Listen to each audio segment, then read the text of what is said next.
வியாதிபாதம், கண்டம், அதிகண்டம் அண்ட் வந்து பார்த்திங்கன்னா விஷ்கம்பம். இதில் பிறந்தவர்கள் நிச்சயமாக வந்து நீங்கள் ஒரு ஐசியூ பேஷண்ட்.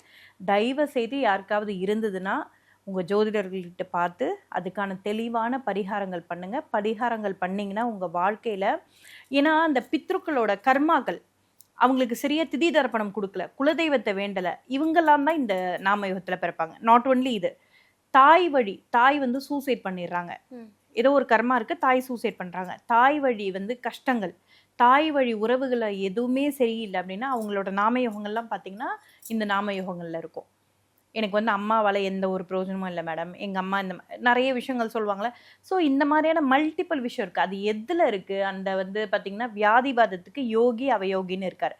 ஃபார் எக்ஸாம்பிள் இப்போ வந்து வியாதிபாதம்ன்றப்போ நம்மளுக்கு வந்து ராகு வந்து யோகி, சுக்ரன் வந்து அவயோகி. அப்போ கம்ப்ளீட்டாக இது வந்து பெண்களுக்கு நிறைய துரோகங்கள் செஞ்சுருக்காங்க, கூட பிறந்தவங்களோட சொத்தை அபகரிச்சிருக்காங்க, இது எல்லாமே இண்டிகேட் பண்ணிடுமா. எங்கேயுமே வந்து பிக் பாஸ் வீடு மாதிரி ஓடவும் முடியாது, ஒளியவும் முடியாது. நம்ம செஞ்ச ஒவ்வொரு கர்மாவும் each and every second every thing வந்து கவுண்டபிள்.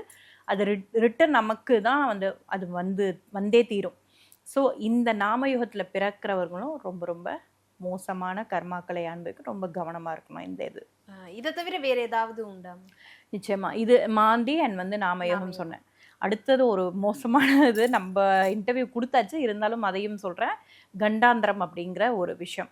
கண்டாந்திரம்ங்கிறது வந்து பார்த்திங்கன்னா மேஷம், கடகம், சிம்மம், விருச்சிகம், தனுசு அண்ட் வந்து பார்த்திங்கன்னா நம்ம கடைசியாக மீனத்தில் வந்து பார்த்திங்கன்னா முடியும். ஆரம்பம் முடிவு. நம்ம வந்து மேஷ மண்டலம், கடக மண்டலம், தனுஷு மண்டலம்னு இருக்குது. அதில் வந்து ஆரம்பம் முடிவு வந்து பார்த்திங்கன்னா அது 0 டிகிரி டு இந்த மாதிரி ஆரம்பம் வந்து பார்த்திங்கன்னா 0 டிகிரி தான். அது வந்து அந்த மேஷ மண்டலம் முடிகிற இடத்துல கடகம்ல வந்து பார்த்திங்கன்னா ஆயில்யம் 4, அகெயின் ஆரம்பிக்கிறது வந்து பார்த்திங்கன்னா மகம் 1ல், அங்கேருந்து ஆரம்பித்து அப்படியே கேட்டை 4ல் முடியும். அந்த மாதிரி ஆரம்பம் முடிவு வந்து பார்த்திங்கன்னா அது வந்து அறுபட்ட இது, அது ரொம்ப தீவிரமான ஒரு கர்மாவை கொண்டு இருக்கிறது.